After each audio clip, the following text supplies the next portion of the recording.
for me, if that makes anyone feel any better. Shwmai, Laura dwi, dwi'n gweithio yn Sero, dwi'n dysgwr, so my ddrwg gyda fi for any mistakes I'm making. My name is Laura, I'm from Sero, work as part of the Sero team, and we are a Carwyn Together project. If you haven't been in here before, we are a community environment centre, and we look at ways that we can reduce our impact on the environment, but really crucially bring our community together. And that's what this is all about this evening, is bringing our community together and really using one of those really important levers that we all have, which is our voice and our vote. And this is your opportunity to be able to ask questions to the very brave, I think, candidates who have been brave enough to put their heads above the parapets and actually, stand up for what they believe in and try to represent us here this evening. So be nice to them if you can, okay? A little bit of housekeeping before we get started. If their fire alarm goes off, then please, in an orderly fashion, do exit the building. It's not a drill. The door you came in or to my right would be your two nearest exits, but there's also one just through what I think of as being the kind of airport tunnel down there. The toilets are also in that same direction, and they are signposted, so please obviously feel free to use them if you need to. If you've got any phones, then I'll just ask that you put those onto silent for us. We are filming this evening as well, so this evening's hustings will be available for you to share with other people that were not able to attend, but just to make you aware of the fact that yes, it is being filmed. I also wanted just to take you through the very brief format for the evening. So we've got the incredible Carwyn Graves, who is a Welsh food writer and a very knowledgeable gentleman. He's definitely the right person to be in the chair. So he's going to be chairing this evening for us. We're going to open with questions that are a blend of what was submitted to us by other local groups and also by people that emailed us and sent us messages. So we're going to start with those, and the candidates don't know what those questions are going to be. We're then going to open the floor up and have some Q&A from yourselves. And we're really going to try and keep the questions on matters that are not devolved, so that the candidates can answer those questions as to what they would do. And then the final thing is that we've actually asked the candidates to submit their own policy, their own what-if policy. So if you follow us on our social media, then you probably will have seen some of these policies start to be shared. You may have noticed the board when you came in, or you may be a follower of Rob Hopkins and his really inspiring work already.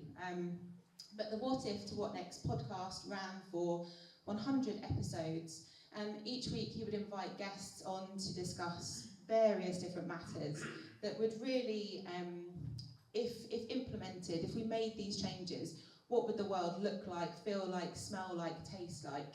And he really took us on this sort of journey through the imagination every week. At the end of the episode, then guests were invited to submit their own policy into the Ministry of Imagination. And this really would bring us that step closer to a more bold, beautiful, fair, just, vibrant and exciting future that is possible. And so we've really challenged our candidates this evening by asking them to do something probably entirely different to what they've been asked to do before, and share their own what-if policy with us. So that will be the end of our evening. I'm going to pass over now to Carwyn, and thank you very much.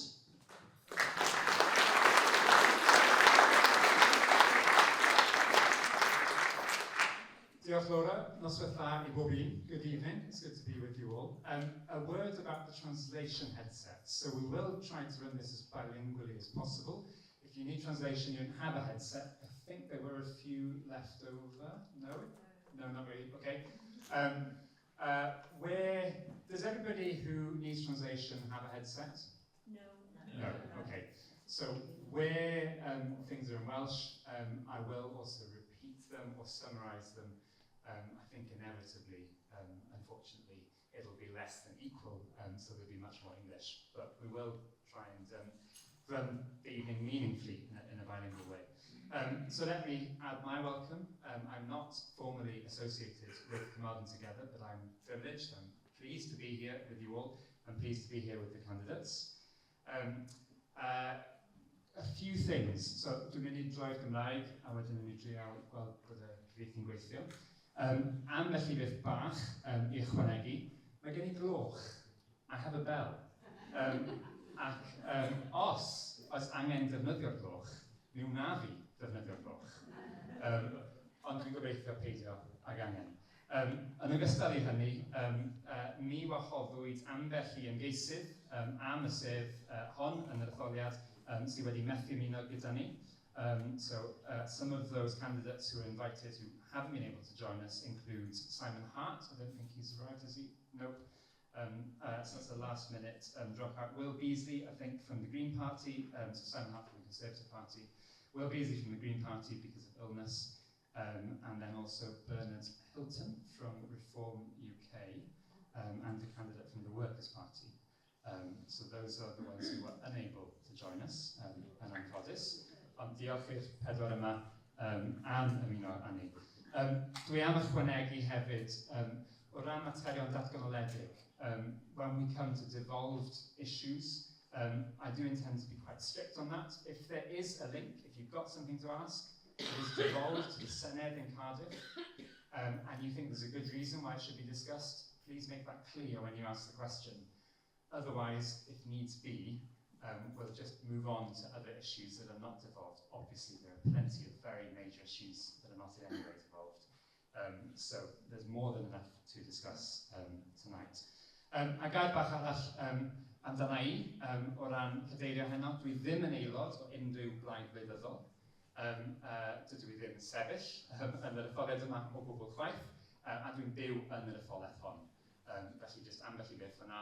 I ychwanegu at y hyn byddod Laura, dwi'n eitha arfer gyda digwyddiadau fel hyn, gyda darlledu yn ymwedig yn y Gymraeg ar y radio ac yn y teledu, a dwi wedi sgwennu ambell I lyfr a'r faterion sydd yn cyffwrdd ar etholiad, ond mater arall yw hynny. So just, I'm not a member of any political party, though I have written books that touch on some of these matters. That is something for another time. Without further ado, I think that's the housekeeping done. Newn ni droi yn gyntaf at ddatganiad bach gan bob un o'r ymgeiswyr. So a brief statement from each of the candidates. That will last about 15 minutes. Then we'll come to the pre-submitted questions before opening up to the floor. Dwi'n bwriadu gorffen mewn 2 bryd. I intend to be done by 11 p.m. No, sorry. I intend to be done by 8:30. I also note that Carmarthen has a history of riots. I do not wish to be held accountable for one tonight. Diolch yn fawr. Okay.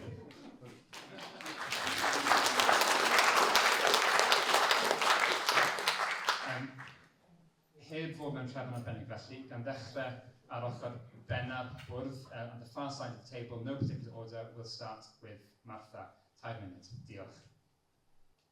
Hello there, noswaith dda. Enw fi Martha O'Neill, fi ymgeisydd y Blaid Lafur yma yng Nghyfyrddin. I'm Labour's candidate here in Carmarthen. Real pleasure to meet all of you. Thank you so much for coming tonight. I also want to thank the team behind this event. Brilliant to be here. I'll launch in now. So my background is in policy and research, primarily in relation to digital technologies, animal welfare and violence against women and girls. Now, what people don't consider is just how interlinked all of these policy areas may be. So if we take an example, say a young woman seeking to leave an abusive partner, perhaps the temporary accommodation available to her will not allow for pets. Because of this, she ends up staying.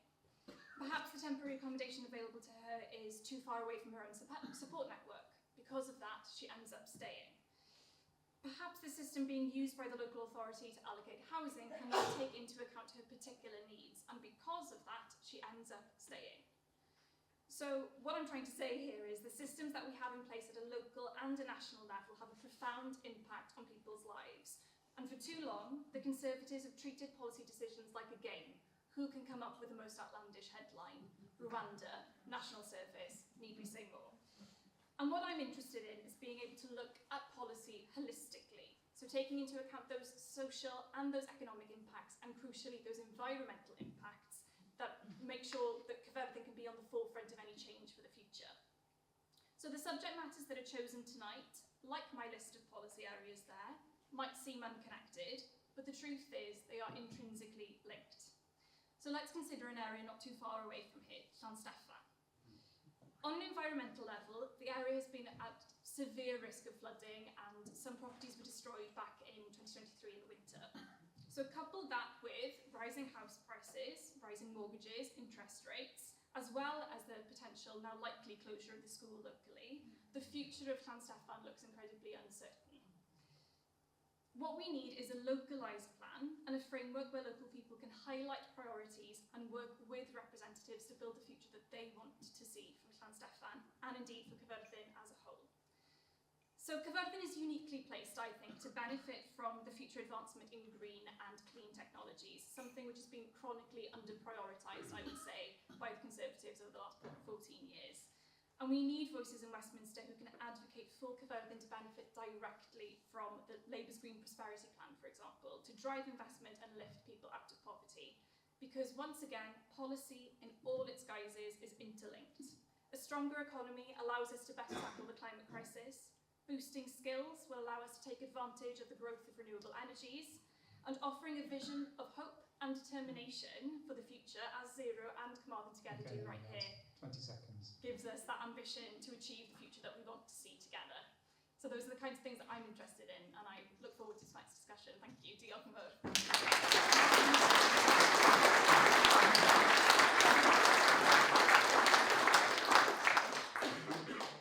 Diolch, Martha, and I'm aware, and I apologise for not saying earlier, if people are visually impaired, so Martha Neil from the Labour Party, at Blaid Lafydd. Nesaf felly, Anne. Shock yn fawr. O Blaid Cymru. Yeah. Sorry. I jumped in a bit too soon there, ynddo fe. Gael ddiolch gyda am y cyfle I ddod yma atoch chi hyn. Thank you all for organising the hustings tonight. And this is a valuable opportunity actually to discuss our platform, our policy platforms and what we want to do for our communities across the constituency. I'm proud to be a Plaid Cymru candidate for Caerfyrddin, and my roots are firmly based here in Carmarthenshire. Born and bred in Llanarfne, which is just up the road, and I've lived in the village in the middle of this county all my life. I've moved 4 miles for the whole of my life. I'm a businesswoman. I run a children's nursery with my daughter, and I'm a farmer as well. We have a dairy holding. And I'm very proud actually to have led on the first farm in Carmarthenshire to be a food systems development project, and on a farm which is next door to the one that we have ourselves.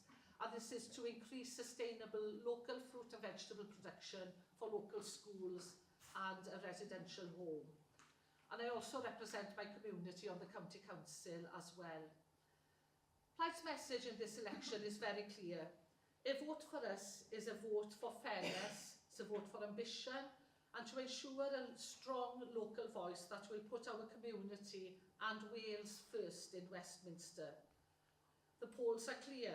The Tories are on their way out, and Keir Starmer is on the way to Downing Street. And it's only by electing a Plaid Cymru MP that we will keep the Labour government in check with our progressive policy platform, fighting for fairness and for our communities. Looking forward tonight to discussing some of these policies with you and discussing the impact that we've already made by securing through our cooperation deal in the Senedd. And a few of these are Ynni Cymru, which is a new publicly owned net zero energy company for Wales. And we've secured commitment from Welsh Government to look at ways to hit the net zero by 2035. We've secured new legislation to set targets for the protection and restoration of biodiversity. And Carmarthenshire County Council, as you know, has pledged to be net zero by 2030 and has declared a climate emergency. And with this election, we're calling for the devolution of the Crown Estate so that we can manage and benefit from green power generation. We've also asked to increase windfall taxes on the large energy companies, and we want to create a Welsh Green New Deal to encourage fair work in the emerging green and net zero sectors. So just a brief shot for that, so diolch yn fawr. I look forward to hearing from you all about these areas and the policies that are important to you. Diolch.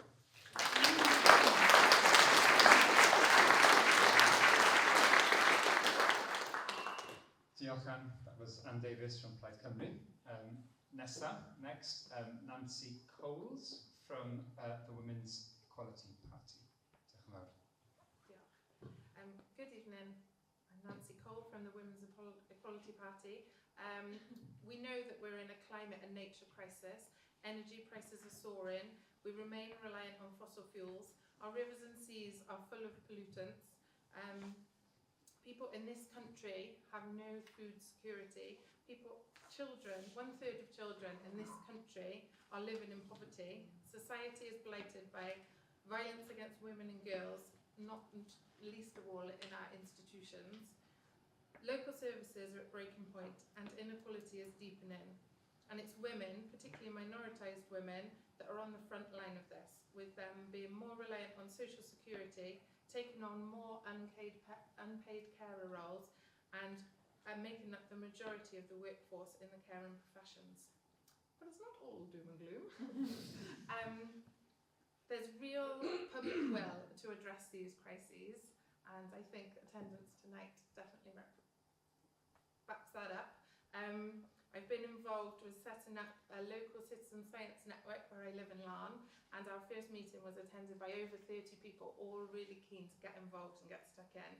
I work for an amazing charity called Codwyd that connects people with green spaces for learning and well-being, people from all different backgrounds. And the young people I work with through my own business are an inspiration, and for them it's a no-brainer what we need to do. So how will we change things? Well, it's time for political courage. We need to move away from business as usual politics and the current fixation with growth and GDP, which doesn't even take into account the unpaid labour that prop up the economy. And at the end of the day, who's it benefiting if we can't pay energy bills or access healthcare that we need?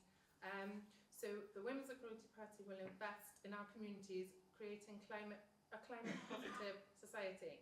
We'll legislate for real environmental protections and hold those that don't stand up to those account. We'll work with communities to develop fair incentive programmes. We'll expand accessible public transport so it's affordable and we'll have fewer cars on the road. And we'll also encourage active transport. We'll implement a nationwide programme of retrofitting to make houses more sustainable for insulation and renewable sources of energy. And we'll reform regulations on renting and expand social housing. We'll also tighten up accessibility and sustainability of new builds.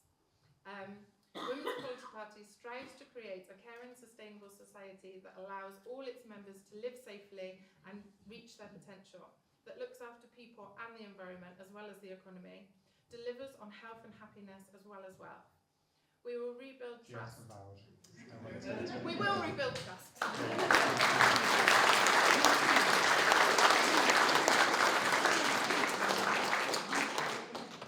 Diolch yn fawr, Nancy Cole from the Women's Equality Party. Diolch. And last but by no means least, Nick Beckett from the Liberal Democrats. 3 minutes. Diolch. Thank you. Good evening, everyone. It's nice to see so many faces here to talk to us and give us your views. I'm a local councillor in Goslas, and I'm standing for the Liberal Democrats here in Gadeirio'r. The themes of climate, environment, energy, water and food affect us all. And they are inextricably linked. The Liberal Democrats understand this, and so we're offering a complementary range of policies to address the problems that a corrupt and incompetent Conservative government has left us with. The Liberal Democrats are committed to achieving net zero by 2045, and we will do this by investing in renewable energy and by supporting households to make their houses warmer, to cheat the heat, and investing in solar powers. The climate crisis is an existential threat, and it needs immediate and bold action to do something about it. Our environment is our greatest asset, and here in Carmarthenshire we have just the most wonderful environment, and it needs to be protected and preserved at all costs. Our green spaces, our waterways and our seas all need to be protected. The Liberal Democrats will end the disgraceful discharge of sewage into our rivers. We'll replace Ofwat with a regulator who has real teeth and can affect real change. Similarly, trees are essential to our environment. They absorb CO2, they prevent soil erosion, and they provide much needed shade. The Liberal Democrats commit to planting 60 million trees a year in order to restore our woodland habitats and to provide sustainable timber for construction. And then we come to our farmers, and they are absolutely critical for our food security, and they're the custodians of large parts of our natural environment. And they've been poorly served by both the Conservative government in Westminster and the Labour government in the Senedd. We pledge to do so much better. We will support sustainable farming schemes with an extra £1 billion of funding a year. And we will make sure that the international trade agreements that our government establishes do not unfairly penalise our farmers. And we will make sure that we have good veterinary and plant health policies so that our farmers can trade on an equal footing with our neighbours in Europe. And then, of course, we've got the people who live in Carmarthenshire, our society. The Liberal Democrats believe that strong society is built on care and compassion. For too long, people who provide care have been undervalued and disrespected, and we're going to change that. Most of us will have caring responsibilities at some point in our lives. We care for our children, sometimes for our elderly parents, and sometimes for other family members. So we propose 20 seconds. We propose bold new measures to make sure that carers, unpaid and paid, get the respect and recognition they deserve. Now, many of the issues I mentioned are devolved, but if we tackle these effectively in Westminster, then we will see consequential Barod funds to help us here in Wales. Thank you, everyone.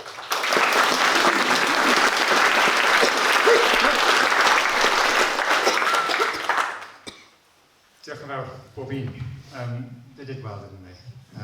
And in the interest of fairness, we do have to cut them off at 3. Mae gyda ni nawr ambell I gwestiwn sydd wedi dod mewn o flaen llaw. We have a few questions that were submitted beforehand. I think the thinking behind this is to give you a bit more chance to hear from them, a bit more spontaneously. They've had a very, very brief heads up as to the headings, but no more than that with these questions. Byddwn eich annog chi I gymryd y cyfle I feddwl am eich cwestiwn chi wrth I ni wrando ar y rhan nesaf yma. Do take opportunity, this opportunity to think of your own question during this next section. Mi fydd y cwestiynau dwi'n meddwl ar y sgrin y tu ôl I ni hefyd. Felly, wnawn ni droi at y cyntaf. Diolch I Francis Thesinger a Catherine Williams am y cwestiwn yma. Dwi am ddarllen y cwestiwn yn Gymraeg. I'll read the question in Welsh, you could read it in English as well. We'll alternate. Hyd yn oed yn 2024, dim ond 35% o aelodau etholedig o Senedd oedd yn fenywod. Mae bwlch cyflog rhwng y rhywiau o hyd, ac nid yw'r 3.8 miliwn o fenywod yn effeithiwyd arnynt gan fethiant yr adran gwaith a phensiynau I roi gwybod iddynt am newidiadau i'w hoedran pensiwn wedi cael yr iawndal dyledus eto. I'r Ombudsman Seneddol nodi y dylid talu hwn cyn gynted a phosib.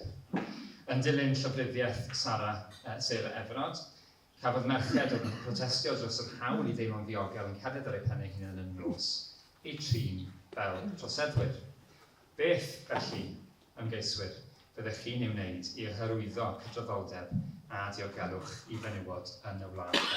So the question, to sort of reiterate it after that introduction, what would you, candidates, do to promote both equality and safety for women in this country? Does somebody want to go first on this one? It'll be my job to keep more or less parity across the table, but someone? Should I? Go on. It feels like I should. I think ending violence, violence against women and girls is at the heart of everything the Women's Equality Party does. And it has to start with education. And the Wales branch of the Women's Equality Party have been working alongside lots of different organisations to develop training for teachers as well as education in staff, education in schools. Our whole platform is around investing in care,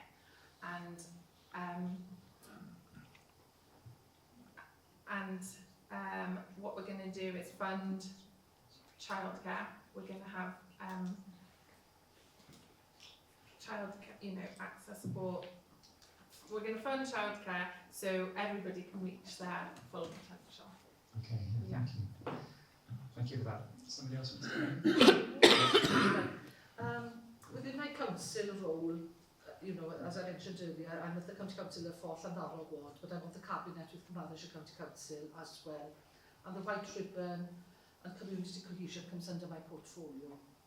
So this is really very important and very relevant to my role within the council. It is education, but it's education to men, that men realise actually what sometimes their behaviour coming into somebody's space that isn't always isn't comfortable, and they need to realise that coming a bit too close, even as something as simple as that, can be threatening to some women, especially if you've been in a situation where you've experienced domestic violence, or when you've been in a threatening environment. So it's really important that we educate men on what's acceptable and what isn't. Promoting equality and safety within the council, within our county is also really, really important. And really we need to show respect towards one another. There's a sentence there which is really important, I think. Merched a pen hunan, I say it in English, feel safe walking alone at night, like criminals. Why should anybody walking alone at night be treated like a criminal? Why should you be wearing a short skirt be treated as if you're like a prostitute? Those days are long gone. And that's education, isn't it? It's educating men. And it's not every man, I know, and please don't think that I'm putting you all in one bag. I'm certainly not doing that. But there has to be an education, and perhaps it begins in school, in university, in college, but what is acceptable and what isn't, and that that everybody should treat each other with respect. Yeah. Happy to jump in here. So this is an issue that's incredibly important to my heart, and trigger warning, I'm going to just talk very briefly now about sexual assault. But the first time that I was inappropriately touched, shall we say, I was 10 and walking on the street. I was walking back from the park, right? And for me, this is just, a drop in the ocean. There are so many young women in our communities, and it's all hidden, and we don't see it all the time, and we don't sometimes have those difficult conversations that we need. But there are instances where women's views, women's choices are ignored, and those boundaries that are so essential to us are ignored. Part of what I think is needed on a parliamentary level is making sure that we engage with policy from an intersectional perspective. So we are looking at things, thinking about how different minorities are impacted by our policy decisions, so that when we're coming to conclusions and finding solutions, that we have women and minorities at the centre of our policy thinking. You also, of course, have to be the change that you want to see. Making sure that we have more women in Parliament, I think, is incredibly important. More young women in Parliament would be a great thing in terms of the impact that we could have on formulating policy. From a Labour perspective, there's been a lot of emphasis from Keir Starmer at the top, kind of looking at rape courts especially, and how we will be able to kind of deal with the backlog that we have at the moment, because in want of a better phrase, rape and sexual assault has been, to a degree, decriminalised over the last decade, and the impact of austerity on the justice system has been quite shocking to see. And I know personal examples of women who have been brave enough to come forward with their stories, and simply nothing has happened. as a result of that. I think it's important that we believe women, and I think it's important that we take the opportunities where we can to champion women who can speak to their personal experience and lived experience of these issues. I've engaged with social housing groups here in Carmarthen who have facilities for women who have suffered violence. And so often, the policy issues that might prevent somebody from leaving, as I mentioned before, are things that you might not have thought about. So the example that I keep on coming back to is if you have care responsibilities for other people, or even your pet, and the accommodation that you're offered won't allow you to bring your pet with you. There are these small reasons that might, on first glance, seem insignificant that really impact upon the decisions that women are able to make. And for me, it's about empowering women to make decisions that will be able to take them out of dangerous situations and dismantling the system that let them get in that position in the first place. Okay, thank you. Thank you. Before we move on, I do want to give you, Nick, an opportunity to respond to this one. Thank you very much. Yeah, I'd like to echo what the other candidates have said. I'm a father of my daughter who's 25 years old, lives and works in Cardiff. And she doesn't feel safe walking the streets. And they're right, you know, we need to do more about this. And I think we do need to get women into government and into groups to represent women and put the voices forward. I think there's a lot of ignorance around how women are treated. It's just assumed, well, that we have equality now, but we don't in practical terms. And Harrod's right about how some of the ways it's the structural decisions that are made that prevent change and prevent fairness. The Liberal Democrats, we pride ourselves on our approach to equality and fairness, and we do champion the rights of women and the rights, and we encourage women to get involved in politics. Turns out that actually politics is a combative and difficult arena to work in. And maybe sometimes women think, I'm not having anything to do with that. We only have to look at the way they behave sometimes in the Houses of Parliament. Who would want to put themselves through that? So I think we need to clean up politics and we need to include all voices, and that's the only way we're going to get representative government.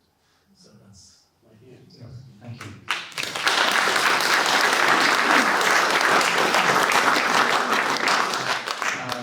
Diolch eto, Francis and Catherine, am y cwestiwn. We'll move on to another question. We've got 2 or maybe 3 more before we open to the floor. A different topic, energy. I'll read this out in full. Creating local energy that is locally owned can bring various benefits to the communities of this county, environmentally, economically, socially and culturally. Gyda, along with Community Energy Wales, a network of community energy organisations across Wales, are calling for a specific pledge to support this sector, a levy to fund community development, a right to trade locally, and a focus on encouraging organisations and communities to procure community energy. What are your pledges, candidates, to the community energy sector in Carmarthenshire? And would you support refusing permission for new fossil fuel projects and transferring of existing renewable subsidies from tree-burning power stations like Drax to genuinely renewable wind and solar? And this question was submitted by Gyda, perhaps unsurprisingly, and Jane Mansfield. I understand the range of questions were submitted, some of them were bunched together for ease of time and everything. Felly, ar y mater yma, who would like to go first? Yep, Nick. Right, so in my introduction, I touched on how climate is an existential threat to us, and we need to embrace green power and green energy. And the Liberal Democrats have set out a number of measures to enable communities to receive a fair share of wealth generated by renewable infrastructure.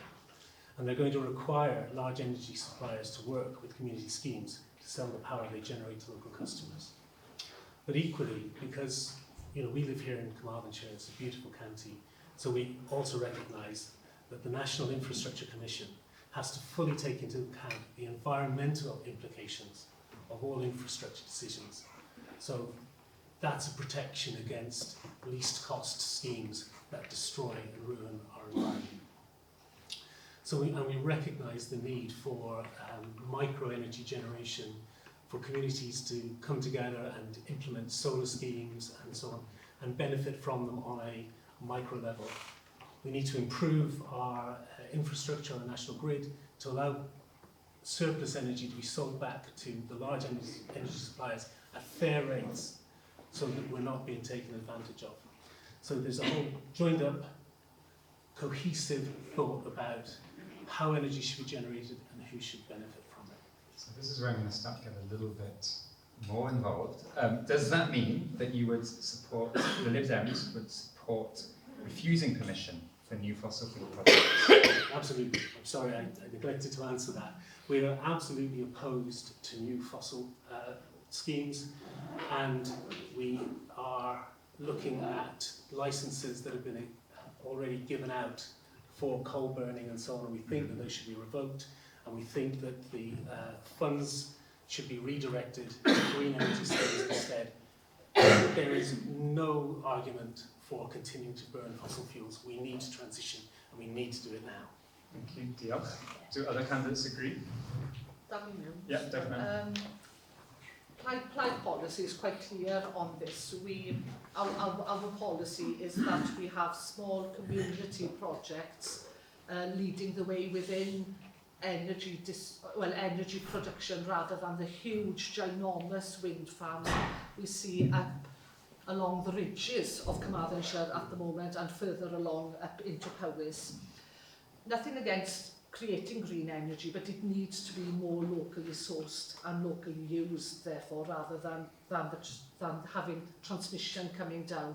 And of course, if you have these huge wind farms or these huge solar farms, you have to have the transmission of this energy. And at the moment, as you all know, a hot potato in Carmarthenshire are the two pylon lines that are coming down the Towy Valley and the Tavy Valley. And the sad part of this is that the carbon footprint of putting these pylons, I'm beginning to speak in Welsh there, sorry, putting these pylons up is astronomical, when you have a system within Carmarthenshire which is far better for our natural environment, for biodiversity, and that is by cable ploughing. Now, somebody could say, well, you can't cable plough through peatlands. No, you can't, but you can't also put pylons on peatlands. So you have to go around the peatlands, don't you? You have to look at the environmental impact assessment and provide a path that helps to distribute this energy, but not through pylons, for carbon and for biodiversity. So what I would like to see is that we implement the Plaid policy, that we have community projects, as they have had, and they've got in Salem and along some areas in Carmarthenshire, where the energy is created through a small turbine. And if you remember as well, with these big wind farms, the turbines are huge. They're 240 metres high, which is about 800 feet-ish. I don't know if those of you are better with mental maths than I am. But they are huge. Smaller turbines looking after each community, that then gives cheaper electricity for those community, and what's spare goes into the grid for the benefit of others. But that's localised, local needs, localised energy production, which is the way forward. So perhaps smaller turbines, but more of them from Plaid. Yes, Does absolutely. one of the other candidates want to come in on this one? Well, I'm probably your traditional cooperativist in a way, so making sure that communities have an investment in the projects that are in their area is, I think, incredibly vital to make sure that we get these benefits that we need. I think we're very, I'm certainly looking forward to Great British Energy and the plans that the Labour Party have in place in terms of that, because again, coming back to my overriding theme of the night, everything is linked. In that making sure that we are prioritising renewable energy should in turn be able to lower our bills and provide that kind of security that we need. On the community aspect, I think community consent on infrastructure projects is really important, and making sure that they're having those difficult conversations and finding ways through, I think is incredibly important for us. On the pylon issue, Anne is completely right. We have an innovative technology here that will allow us to transmit the energy from source to the substation in Carmarthen. And that seems to me to be a very logical way forward. The Welsh Government already have a preference for undergrounding, so making sure that we are there making the case for that will be incredibly important. And in terms of use, I think diversifying the way that we are producing energy, incredibly vital for us as we go through this transition period. And with any transition period, I think what you need to be having is making sure that people are involved in conversations and coming with you on this. As a young person, I know how scary the climate crisis feels, and when I think what we need to make sure is that when we're having these community conversations, that there is this drive for optimism. What we're doing here is working towards the future that we want to see together, and that might involve having difficult conversations, and that's why community consent, I think, is crucial in any of this. Thank you. So community consent, and just to be specific and answer it, would a Labour government therefore refuse permission for new fossil fuel projects? I'm not entirely specific on what Labour is saying specifically on that, but for me, diversifying is absolutely the way forward, making sure that we are relying on renewable energy to create that better future that we want to see, and also the impact that it has. You know, we know that with Great British Energy and the Green Prosperity Plan, we're talking 650,000 jobs by 2030. I think Cyfarfod is incredibly well placed to benefit from investment in these technologies, and making sure that we have a voice in Parliament who can say Cyfarfod is the place to be and speak directly to that next Labour government, I think puts us in a very strong position. Okay, Diolch. Nancy? One of our key policy platforms is to create sustainable climate positive communities, but we want to do that with investment from those communities and build on their strengths. Make sure it's working for them, like the other candidates have said.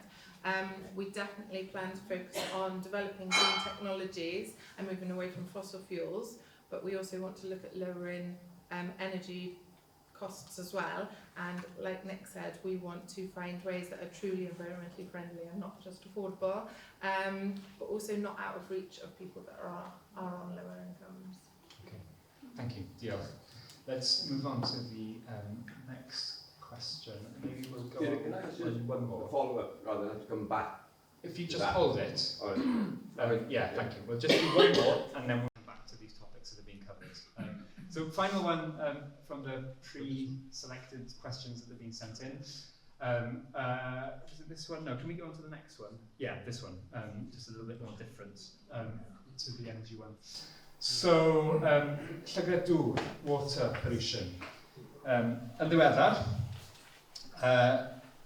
nath Llywodraeth Geidwadol droi lawr ymdrechion y grŵp ymgyrchu River Action i ddwyn asiantaeth ymgylchedd i gyfri am ei methiant i atal llygredd amaethyddol yn Afon Gwy.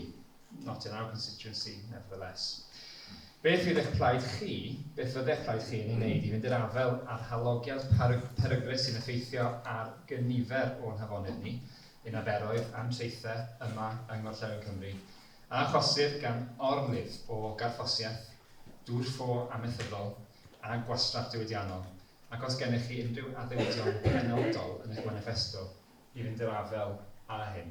So the last part of that, what will your party do to tackle the dangerous contamination affecting rivers, estuaries and beaches here, and do you have any specific pledges in your manifesto to address this? A brave candidate, please, to start addressing this one. I'm happy to go first. Nick. Okay, you may well have seen in the news the Liberal Democrats were very vocal about pollution all across the UK, and we think it's an absolute disgrace. The water companies try and tell us that they're not making enough money to invest in the infrastructure and that they can't help it when they pump sewage into our waterways. They try and hide behind, well, it only happens when it's raining.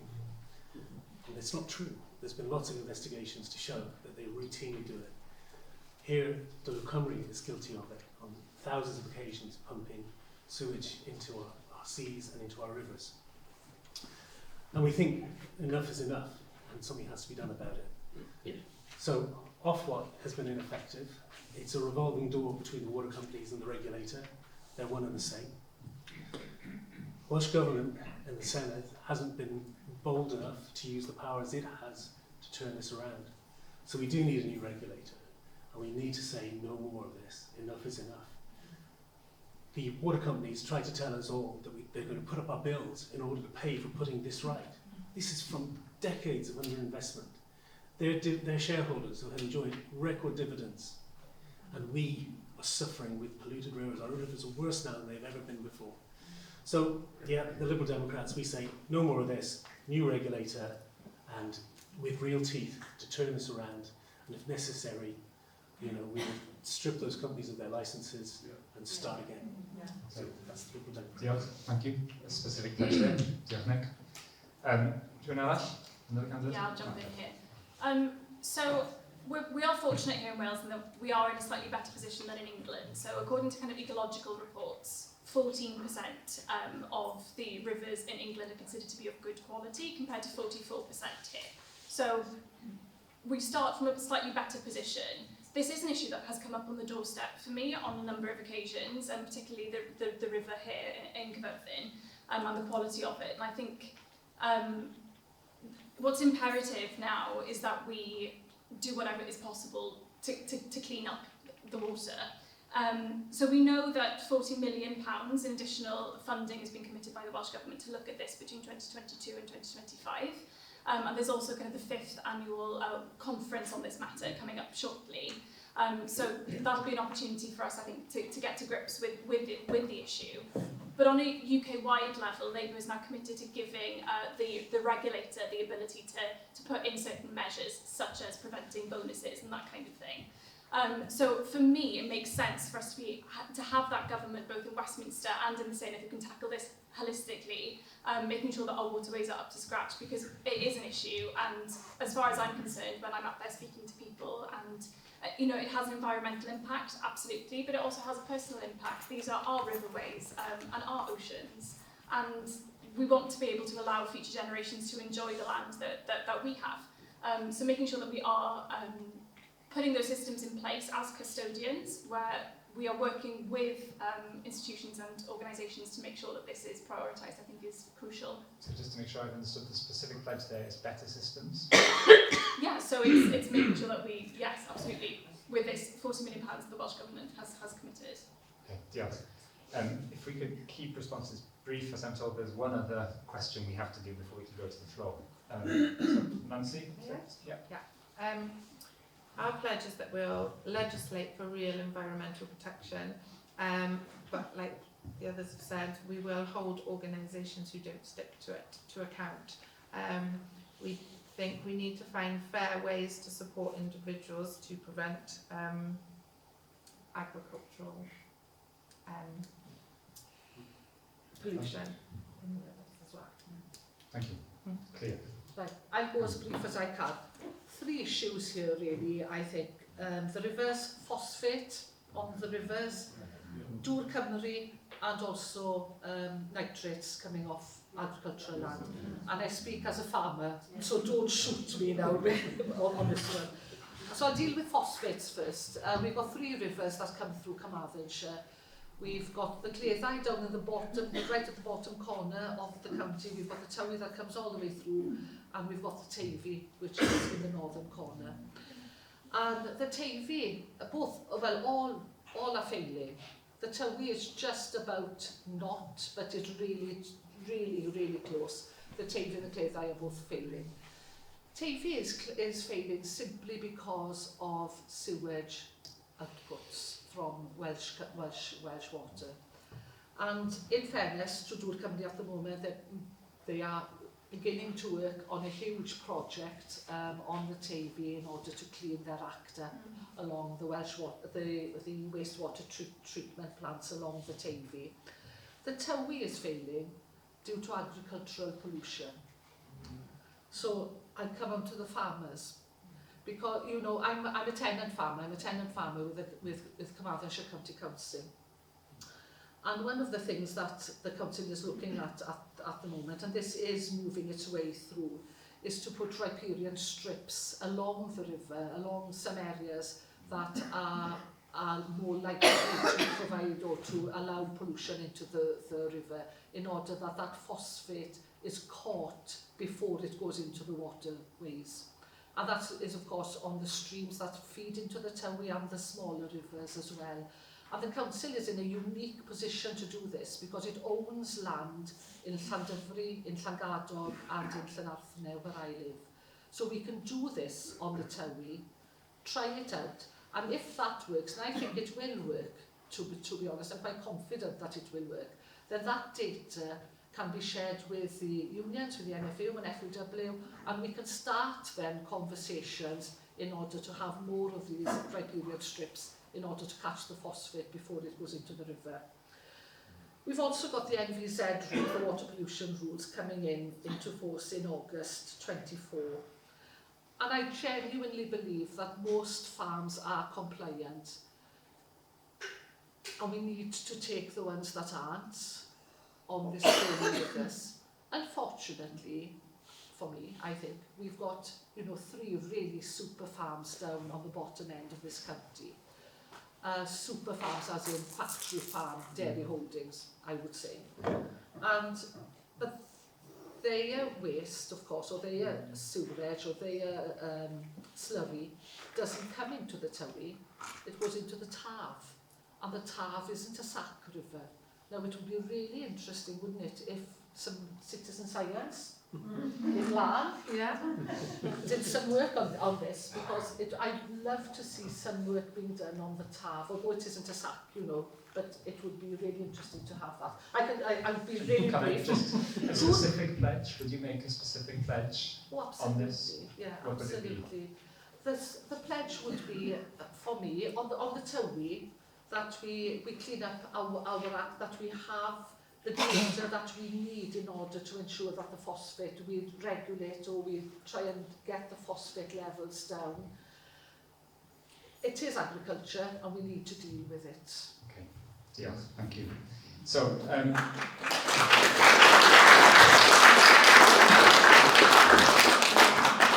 dyn ni ddim am wneud bob rhan o'r cwestiwn yma. We're not going to do every part of this, but just very specifically the sort of first/middle part.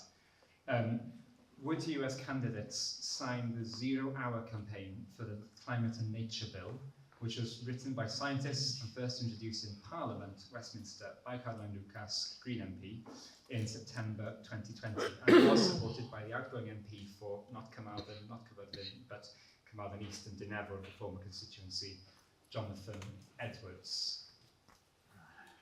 What is your position on this, candidates? I would, definitely. Diolch. Clear one there. For me, I need to read it first to make sure that I know what I'm signing up to. I have been promised a copy, which I'll be reading very soon. But if the principles are that we need to tackle the climate crisis and deal with the situation at hand, then that is certainly for me going to be a priority. Yeah, clear. Thank you. Ditto. Ditto. That wins the prize of brevity. It does indeed, and the same here. It's right at the heart of who we are as Liberal Democrats. Okay, thank you. Diolch. So our candidates are in agreement on that. And at this point, we move from the screen over to you. Just ambell I beth I atgoffa chi. So just in terms of sort of rules of engagement, if you like, as we move into this next final major section, which is questions from the floor. Like I said, and like Laura said at the beginning, we are looking to focus primarily on matters that are not devolved. Often there's overlap. If you think it should be discussed because there's overlap and so on, fine, but please state so. Matters that are devolved include education, training, culture, Welsh language, food, health, housing, local government, public administration, social welfare, sport, recreation, tourism, town and country planning, and so on and so forth, forestry and many others. Matters that are not devolved include UK Parliament and voting, constitutional matters, funding political parties, the making of peace or war, international relations and treaties, international development, international trade, the civil service, defence, treason, and many other matters as well. So, with that very broad introduction, do we have our first question? Croeso chi ofyn yn Gymraeg, or you're welcome to ask in English. I'm going to have to try and just be fair here and jump around, but I did see this hand first. I'll be as quick as possible because there's a few questions. This is housing, which is not really. This is housing, which has not really been dealt with much this evening. England and Wales are unique in having the residential long leasehold system. Most of the developed economies use common homes, so I'll ask of the candidates. At the moment, there are 6 million residential long leaseholders in Wales and England. Many of them suffer from a variety of problems, including out-of-control service charges, ground rents and defective buildings. Will you commit to ending long leasehold in favour of common hold for flats, so flat buyers truly own their own home rather than a long tenancy agreement and have control over their housing costs? Also enable house buyers to have more control over estate charges and be able to appoint their own agent or manage the estate themselves. I have read the party manifestos on this subject. Thank you. Diolch. Could you say, sir, please, if you're in an organisation or just asking Right. personal capacity? Well, my name's Simon Davis. I used to own a flat in Yorkshire. I've lived in Wales for the last 5 years, but it's a subject close to my heart because I used to have a flat. Okay, thank you. Thank you. And in this section, I should also say we don't need everybody to respond to everything in the interest of getting through more questions. However, that being said. Yeah, I'm happy to pick this up on behalf of the Liberal Democrats. So we've been very clear that the system of leases is appalling, it's travesty. As the question says, the ability of the leaseholder to the lease owner to punitively charge the tenant has got to stop, and we have proposed measures to reform long leaseholds for housing. It's outrageous, the relatively recent development where even on new build developments where the house builders were retaining the leasehold of the land on which the house was being built, and the buyers didn't realise until they started to make any changes, and then they suddenly discovered they don't own the land that their houses are built on. So yeah, we want to end that and make sure that tenants are not faced with these ridiculous charges. Yeah, thank you. Does anyone else want to come in on this one? Most of this is devolved, I should note. Sorry, no, you go. I was just going to say we are looking at reforming regulations around renting.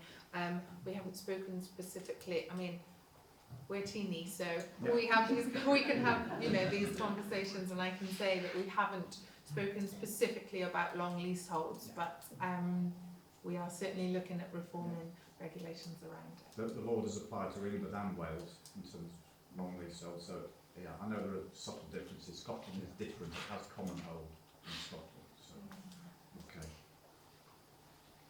I don't know enough about this, but I do know that my aunt, for example, lives has a situation with this and is paying thousands of pounds a year in ground rent and in maintenance of the exterior of the flat. And she certainly feels that she's not getting anything for it. So it's something that I'm perfectly willing to look more into, to be honest, and to find out what the differences are and how we can move this conversation forward. I'll be in touch. Yeah, please do. Do you want to add anything? Yeah, I suppose in a similar vein, from my knowledge of the situation, it does seem incredibly outdated and somewhat feudal. So it's certainly a conversation that I would be very open to having and making sure that we are there advocating for the views of people locally as well. Thank you. Diolch. Thank you for the question. Thank you all. Question arall. Another question from somebody. We had a hand going up right at the back there. Should we maybe begin?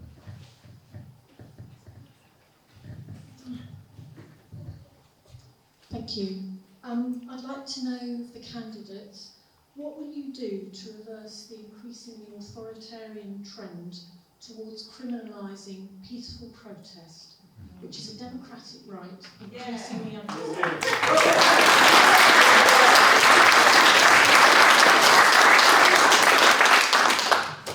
Just on the question. So.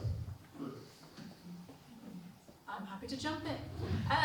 So peaceful protest is an incredibly important part of our democracy, I would say. And for me, making sure that we are giving a voice to people, and that we've seen over the past 5 years, I would say, the rollback and cutback of rights when it's come to protest.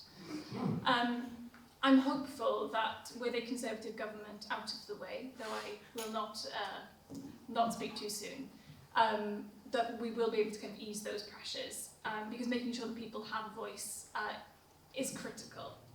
That's how we get change done. So I'm also supportive of the ways that we can make sure that there are better systems in place. So when it comes to kind of trade unions and making sure that people's rights are protected, that we're at the forefront of having those conversations. The last 14 years have been quite scary for a lot of people. So making sure that we are listening to people is absolutely vital. Okay, thank you. And I agree. You know, where would we be without Greenham Common and the protest, the silent protest, the quiet protest outside there at times, more for us at times as well. But having the right to protest and having your right to vocalise what you absolutely feel is important to you is part of our democracy. We have that right, and we shouldn't be criminalised for having a march. And you know, we had a question about Sero Hustings came up earlier, and what happened on that evening, that vigil, was absolutely shocking. And I know we were in COVID and we were in a period where everything was all of strange and up in the air, but that should never have happened. We have the right to protest. We have a right to protest peacefully, and we certainly shouldn't be criminalised for exercising that right. Absolutely not. You'd currently get longer in prison for pulling the statue down than committing domestic abuse. I've been involved in protesting this myself in Swansea. I joined a protest when it was, I was pregnant, so it was 3 years ago.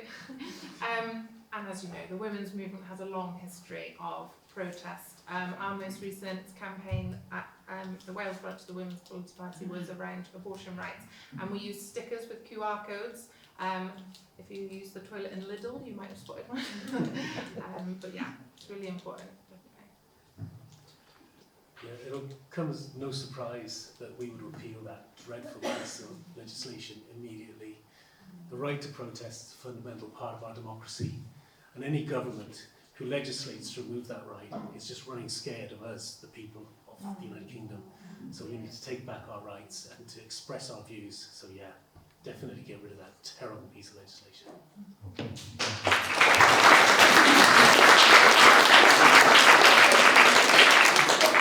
Any question, Anna? Yeah, we are going to go over here. Yeah. Bearing in mind the recent decision of the International Court of Justice recommending that 3 Hamas leaders be indicted for the genocide in Gaza, but also Netanyahu and the Defence Minister. If any of you are elected to Parliament and there is a free vote, would you vote to agree with that recommendation?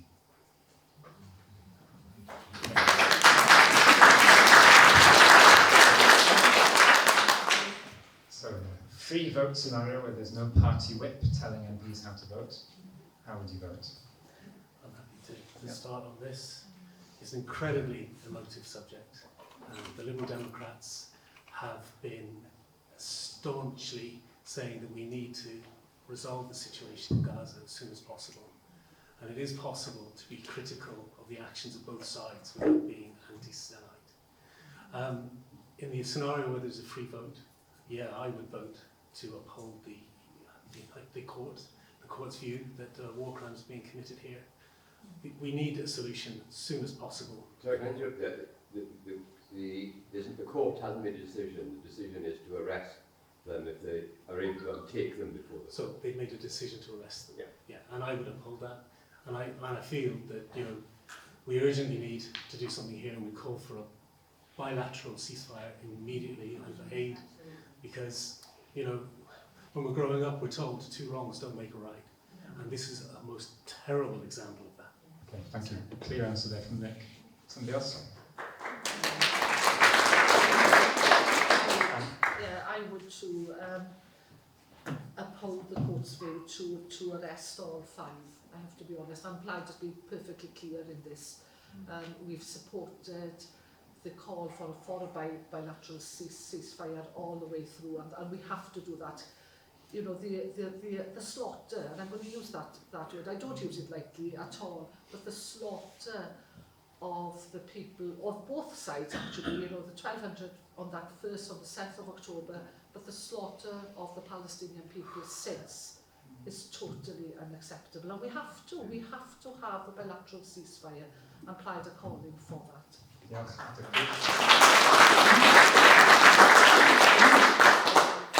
Yeah, I would definitely echo what these have said before me.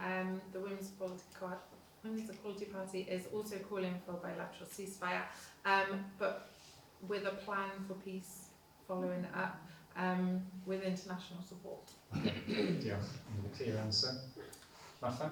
Yeah, so, I mean, my position on this is pretty simple in that we need a ceasefire immediately, we need the release of hostages, and we need immediate aid going into Gaza straight away. We know that from the images that we've seen there, that the lack of water, medicine, it's a critical situation.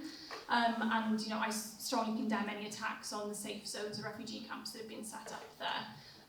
It's been a horrific thing to see. In terms of voting on any particular issues, because it's a judicial situation, I think there would be a difficulty in terms of voting, particularly on that subject, because the judicial system is independent. So I don't think Parliament would be able to intervene on this specifically. But certainly, I think making sure that the international court system is in place and that international rules are followed, I think is incredibly important. Okay, yeah. So I think just for the next bit, we'll keep getting questions from the floor, but I think we want to take 2 or 3 at a time. I will note them, and then we'll get responses after getting 2 or 3 questions. So more questions. Dwylo over me, please. Hands up. So can we have 1 and then 2? Okay, or the other way around.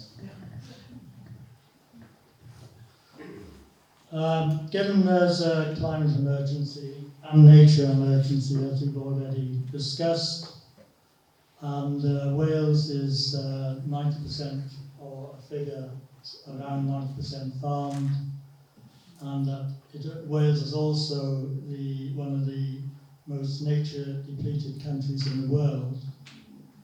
What did the panel of people on the panel feel about Hugh Davis's decision to delay the sustainable farming schemes in Wales?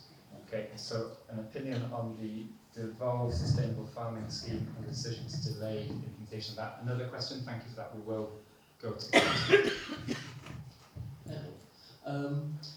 obviously, the major parties have benefited from first past the post voting for many years now.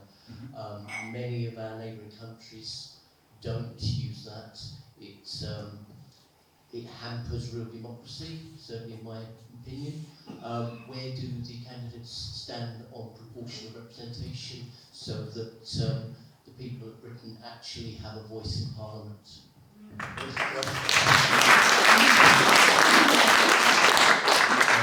Let's take one other before we go to the candidates. Yeah. Although education and health service have devolved in Wales, Keir Starmer's made a big play. I mean, there will be more money spent on both those sectors in England. How can we be sure that Wales will get corresponding benefit out of that expenditure? Okay, Diolch, thank you. So 3 quite different and clear questions there, just to recap. So the first one is about delaying the sustainable farming scheme, which is a Welsh Government matter. The second is about the way that we vote in our MPs to Westminster, and whether candidates support PR, proportional representation. The third one is health and education. They are devolved. If there's more spending on them in England, how do candidates propose to ensure that Wales benefits properly? Okay. Anyone? Yeah, I'm happy to just pick up on education and health very quickly. So, in terms of the way that this works, it's all to do with Barnett formula consequentials, essentially. So, that is a conversation for another day, but... Well, no, it's a conversation for today, because that's the effect it'll have on Wales. We will not get a fair crap in the whip. So, on a personal level, I think the Barnett formula is something that needs to be looked at. Labour have committed to reviewing the way that the spending mechanism works in the UK. And certainly from my perspective, making sure that we're there standing up for Wales is crucial. And I'd rather have voices working with the government to achieve that than anyone sat on the opposition benches, to be honest. So in terms of how we would benefit from that, it's in terms of making sure that we receive those additional funds through the Barnett formula, and also that we then work with the Welsh Government to make sure that those priorities are met. There are certain issues that the NHS are facing at the moment, as I'm sure you're acutely aware of, and making sure that we have that joined up thinking, I think, between the Senedd and Westminster will give us the best platform possible to make sure that we are boosting funding, but also recruiting people into the service, which is going to be incredibly important over the next 10 years, especially with an ageing population, more complex needs, and making sure that we're there supporting them, I think, is vital. On the two other points that were mentioned, on the sustainable farming scheme, I think there needs to be a conversation about this, and this is what I was talking about earlier about difficult conversations. There's been a conversation since 2016. Yeah, so I think it's about getting it right. It's about making sure that we have community consent, that we're there working with each other and giving each other that partnership that we need to drive policy forward. For me, making sure that farming is sustainable has a positive impact upon the whole of the community. Making sure that we're able to grow produce sustainably is going to benefit our local community as well. So I've met with Geraint and with local farmers on this issue, and I think there is definitely now a drive forward for this, which I'm very heartened to see. And then on proportional representation, I think it's a fascinating topic, and certainly one that I've had a few emails about recently as well. I know that the Labour Party passed a motion a couple of years ago looking at proportional representation as being a means forward. And we're lucky here in Wales that we already have that to a degree when it comes to Senedd elections. So we already kind of have a flavour of what it might look like on a Westminster level. I think there are some issues that probably need to be ironed out and looked at, but it's certainly a subject matter that I'm very interested in on a personal level. Someone else? Thank you. Right, a fi nesaf te, picking up on the question of the Barnett formula. The Barnett formula does not work for Wales. Let's be perfectly frank about it. It works for Scotland, and even Lord Barnett himself said it was a temporary measure until a better way of funding Wales came into force. It needs to be a needs-based formula. We have so many people in Wales who suffer from chronic illnesses, chronic industrial illnesses, from the miners in the South Wales valleys, from agriculture, from dust pollution on your lungs in agriculture. Also the slate miners up in North Wales. We have so many people suffering from industrial-based illnesses. The Barnett formula does not provide enough money for the people of Wales, and that has to be addressed.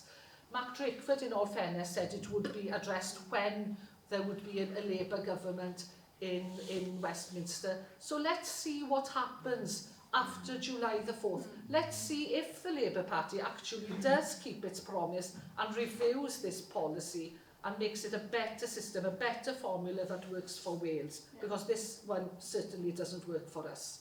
And the other thing that I want to... the other thing that I want to touch on is the HS2, that debacle actually. There's £4 billion owing to Wales from HS2.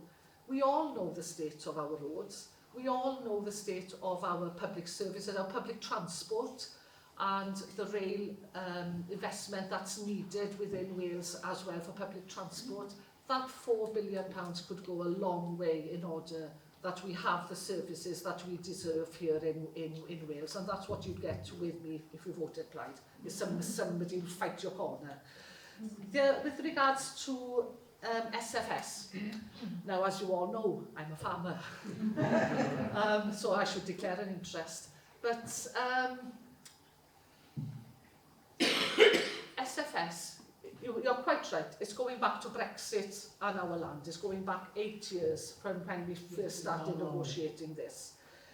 And it hasn't reached very far, to be honest, but not much change between Brexit and our land and the SFS. It needs to work for everybody. It needs to work for nature. It needs to work for energy production, if you want. For some farms, that would work for them. It needs to work for our countryside. It needs to work for our Welsh family farms, because if you want to keep people on the land, it has to be viable. And it's not viable when you don't have the amount of money that you're going, we were being asked to sign up for something and not have an idea on how much per acre we were going to have for any of the schemes that we were being asked to sign up to.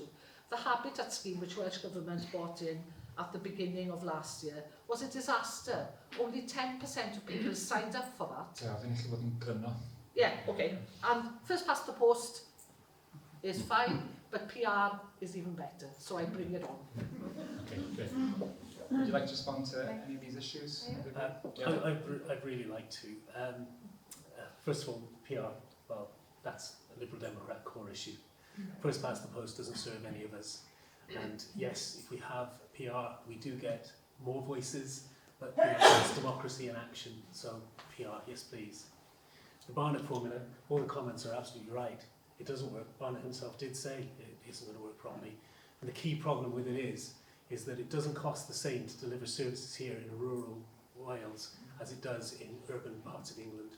So the formula just doesn't work. It needs to be addressed because it's the only way to get a fair settlement for Wales. And the debacle with the HS2 trying to say that because it was going to stop a crew, that was somehow a benefit to Wales. That's just ridiculous. It's insulting. Absolutely shocking.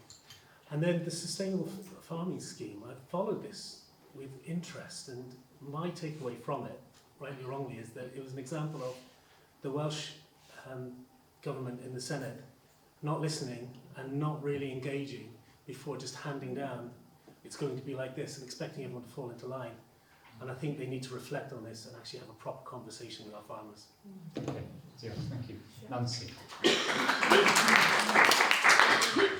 As a small party, our key strength is, and it's what got me involved with the party from the get-go, is our ability to work collaboratively across the board. One of the things that we do is write really good policies and then hand them to other parties and we say, take them, we just want the good policies passed.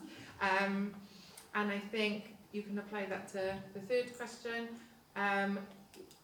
Talking about the farmers, it's probably an area that we don't have expertise in, but again, at the core of what we do is fairness, and I think that's something really important in that conversation. And in terms of proportional representation, I think it would be very interesting to see the results if everybody voted for the party that they truly felt aligned with that.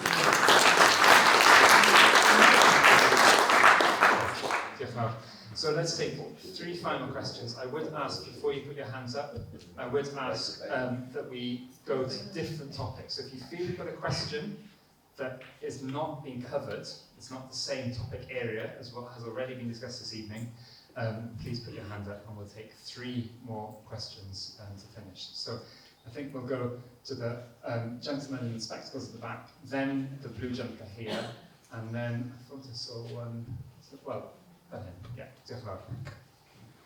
Thank you. I've not heard a lot of talk about policy. It's been 14 years of austerity, and if anybody's done any research, you know that the burden of that has fallen most on children. Okay, so we have 14 years. We had a UN report, we had a special rapporteur do a report in 2015. It said the poverty in the UK was based on policy decisions, ideology. What are you going to do to lift children and vulnerable people, disabled people, out of poverty? Okay, Diolch. Clear question there around child poverty. Here, please. Blue jumper in front.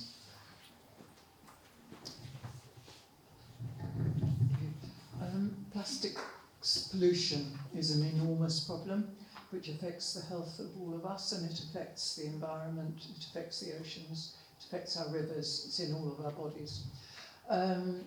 The corporations who manufacture it try to put the responsibility for dealing with it onto individual consumers, and there are many ways in which we're encouraged to campaign, to very little effect. There is very little going on at government level and at international level to try and deal with this. So I'm interested to know that if you were elected to be an MP, what would your position be on this? Do you think we need more pressure on individuals to not buy stuff, or should we be working with corporations? Okay, thank you. So a question about plastic pollution and what your position would be, what steps you take to tackle it. Yeah.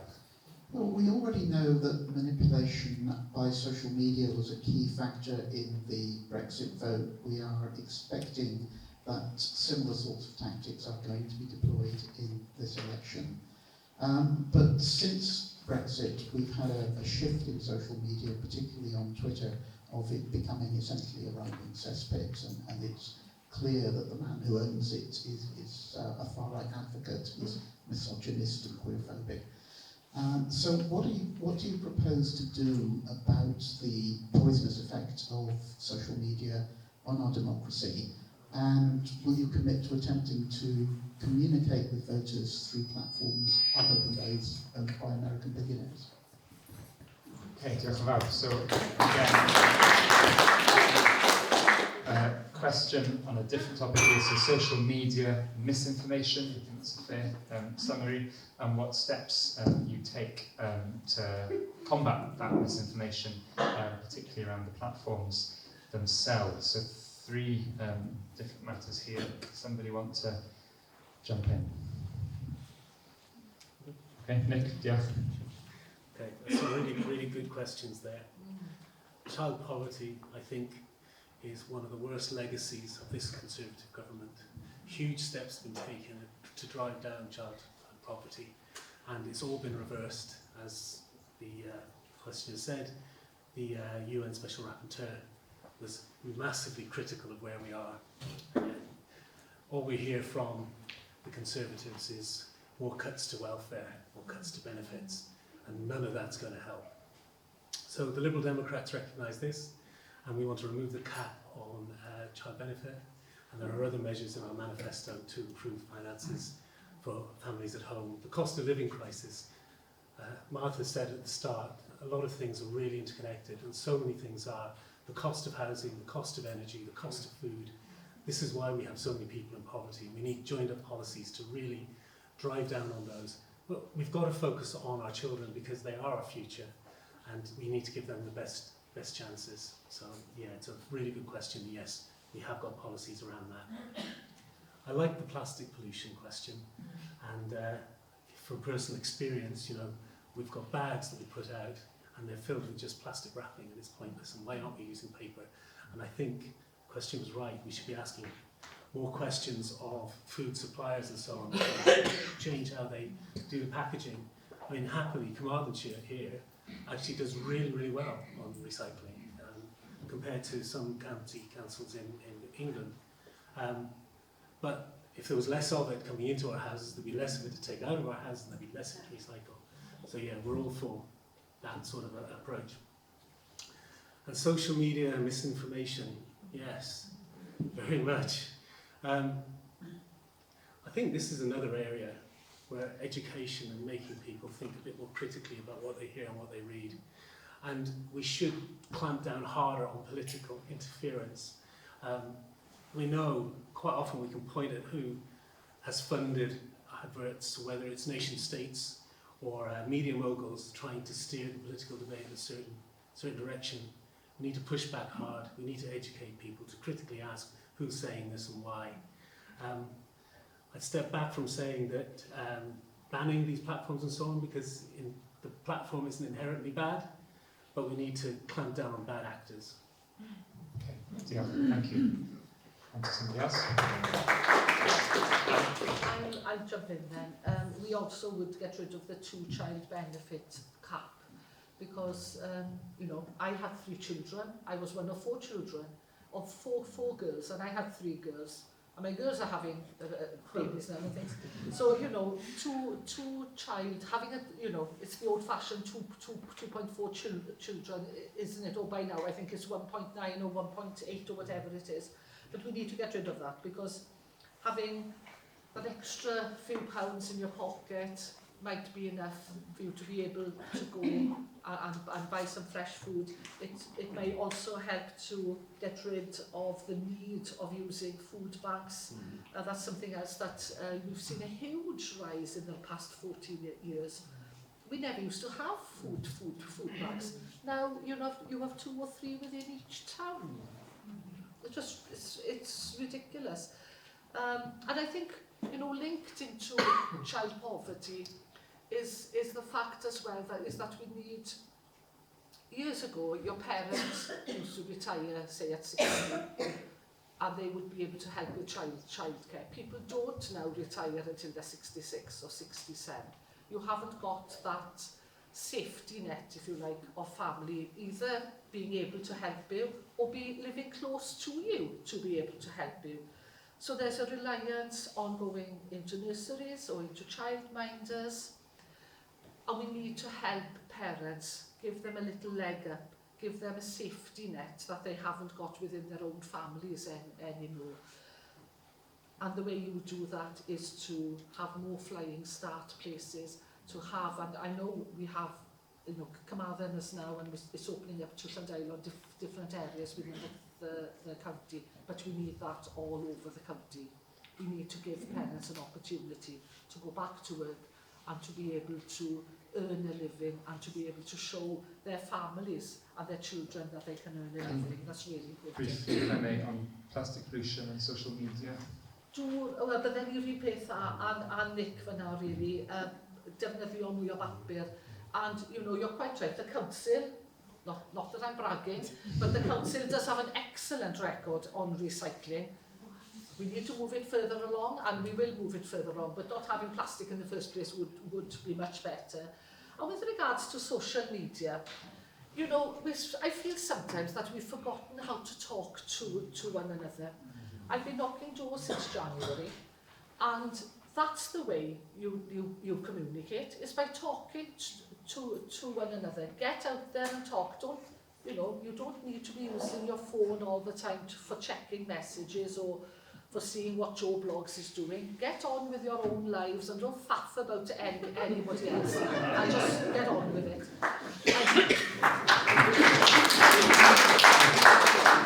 Very quickly, just, you know, there's a 13-year-old cap supposed to be on Facebook. Now, we all know children that are on Facebook when they're 10. We all know. But they shouldn't be there until they were 13. So where's the regulation that needs to be, you know, we need to clamp down on the regulation that's there now and enforce it, rather than allow our children and our very young people to be on these platforms. Diolch. Fi'n bod yn dawel. Nancy, how would you mark that? So we are a small party, and a farmer. I'm from a small party. Have you got? We've got 4 main policy platforms in this election, and one of them is to end child poverty. We're going to do this by, like the others said, ending the deplorable 2-child benefit cap.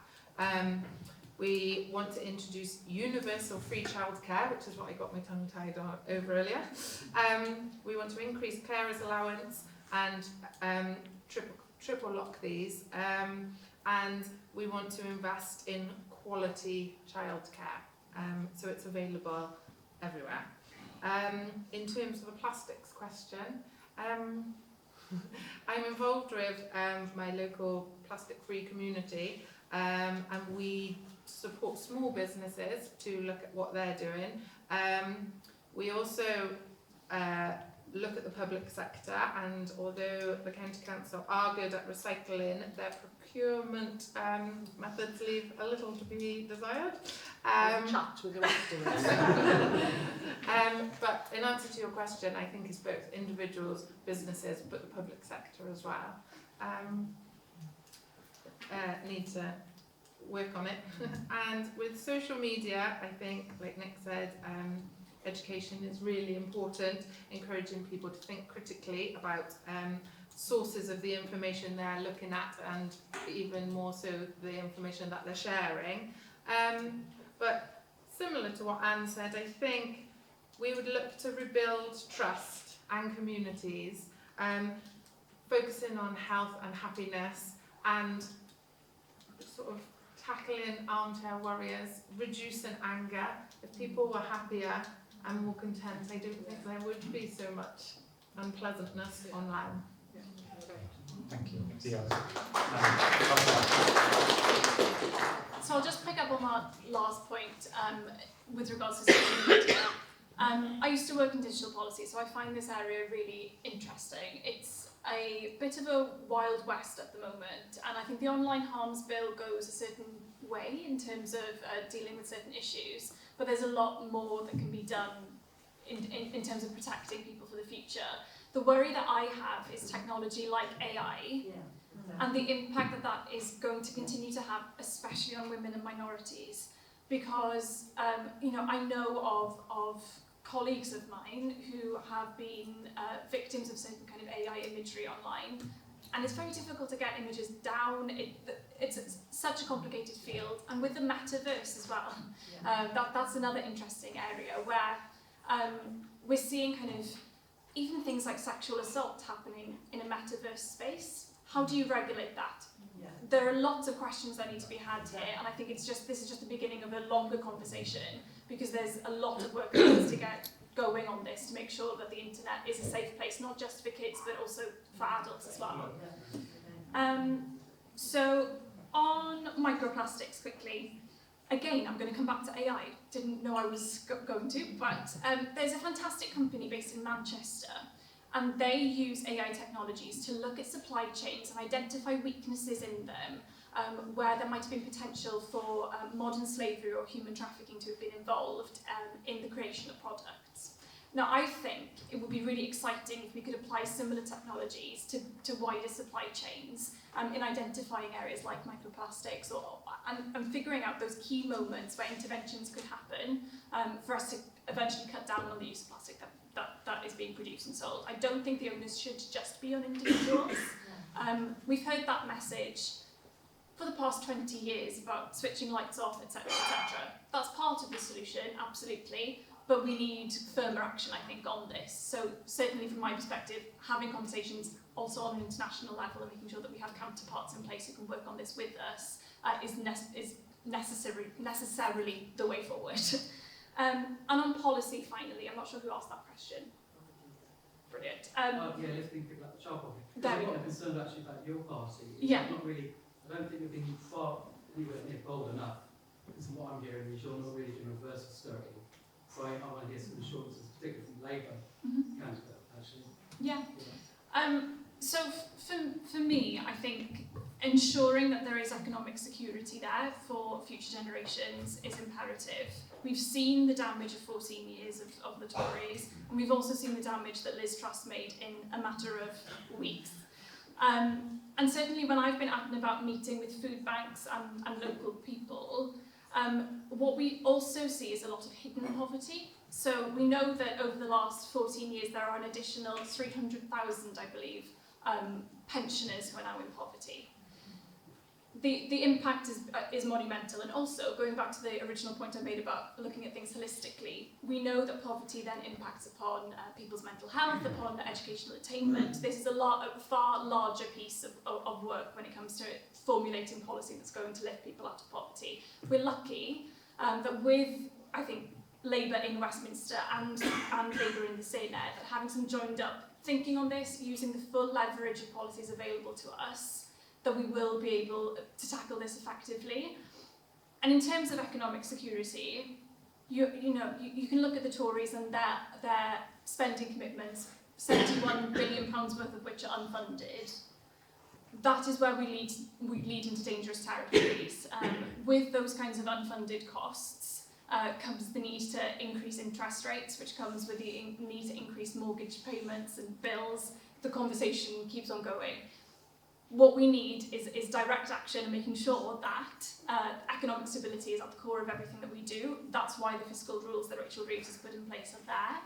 And from a personal level, you know, I would never say that I've experienced poverty, but I've certainly experienced hardship in the past. I lost my dad when I was very young, and we were very fortunate at the time that the state was able to step in and support families like mine. The support that's there now has been eaten away, and it has been chipped away at, and I know that people in the position that I was in then would not receive the care that they deserve. Building our economy back is the quickest way that we can make sure that that support is there. So that is of paramount importance to me, and the reason why I want to get in and be your representative in Parliament. Thank you.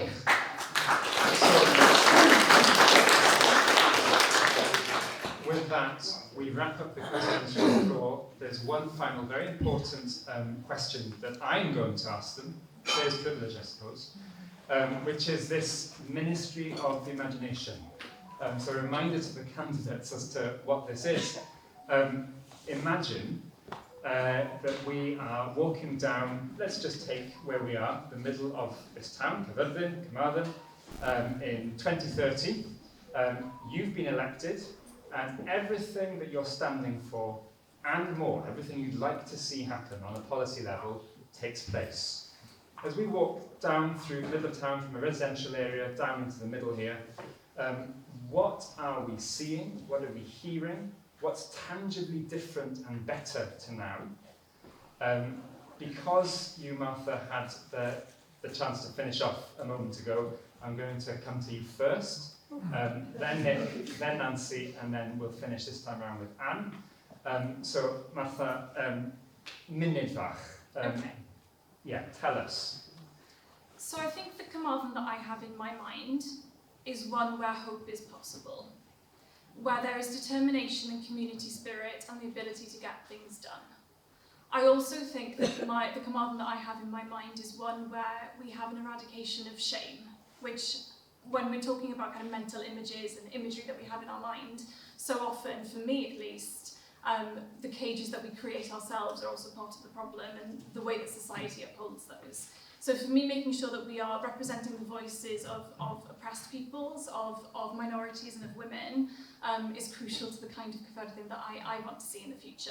It's also a cyfarfod where I want children to thrive. I want our high streets to be as they were. And I want us to be able to work together on issues such as climate change, also local food production. And I want to be able to say that after 5 years in Parliament, or however long, that I've been able to leave it in a better place than when I started. Diolch. Diolch. So this was quite a curve, this question coming in, and quite late in the day. But it's a really interesting thought experiment, because what would enacting all the policies, if you could enact everything, what would it make it look like? Like Martha, you can imagine a Carmarthen that's bustling with people who are happy and engaged and getting involved in things. You can imagine clean waters in our river, farmers markets, solar panels on roofs providing local energy to be used locally, people with access to their GPs, people with access to their dentists, and schools that aren't ramshackle and run down, porta cabins piled up outside, not derelict shops and buildings like that, and people with hope in their hearts. You know, the people of Carmarthenshire are incredibly friendly, social and resilient, and they need to be lifted up instead of ground down. So that's what I'd like to see, a lifted up community doing well. Great. Yeah. Nancy. Like I've already said, fairness is at the centre of what we do at the Women's Equality Party, and that's what we would strive for in the Carmarthen. We'd want people to be happy and healthy. We'd want access to services such as joined-up transport, publicly run joined-up transport, schools where children are happy and healthy. Like Nick said, doctors, dentists, healthcare, mental health care provision that we can access when we need it. And obviously equality is so important as well. Lovely. Diolch yn fawr. Anne. Diolch. Well, my cyfyrddin would be one that would have equality at its very, very heart. An education system that works for people, and Welsh education that is offered to all our children, and a system that works for children that come late into our education system here in Carmarthen. An inclusive school inclusive school system that works for our ALN children, and an education system really as well that doesn't show any prejudice towards children and young people and members of our LGBTQ community as well. And as you know, many children suffer as they come through school. And a social care really that works for our elderly, for our infirm, a secure family support system for our foster children and children that are adopted within the county, and a health system that also works for all. And underpinning this, of course, is work and opportunities. And the need that we have for our young people and people that become out of work because of the economic situation to have opportunity for apprenticeships. Not every child wants to go to university, and therefore having a strong apprentice system is really, really important for us. And as we mentioned, we've got 36% of our children living in poverty. Okay, I'll just think.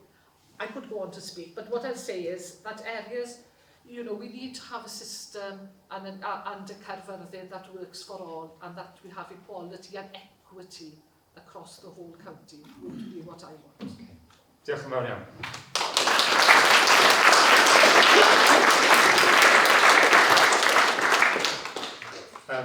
Felly, i orffen, to wrap up, all that remains for me to do is to apologise that we don't have the other three candidates for the constituency here. They were invited, they haven't been able to turn up for different reasons, I understand. One of the seven, either one of these four or one of the other three, will be our next MP. On that note, diolch I chi I gyd am sefyll. Thank you all for standing. They're doing something that few of us have done.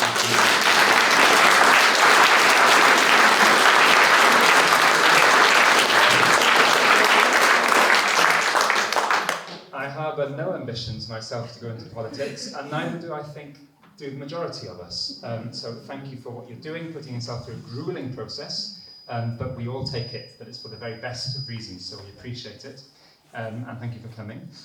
Diolch yn fawr I Geraint am gyfieithu I ni heno, ac I Eglwys Pennywell yn dref am roi benthyg yr offer gyfieithu, so thank you to Geraint and Pennywell Baptist Church for borrowing the translation headsets and everything. Thank you to Barod for filming us.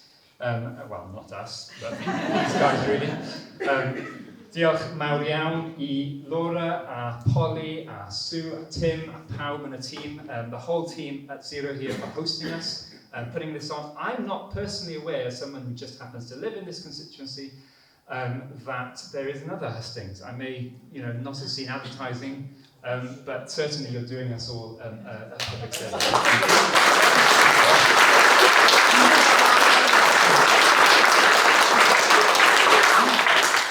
Looking at Anne's face, there may be other hustings, so ask them.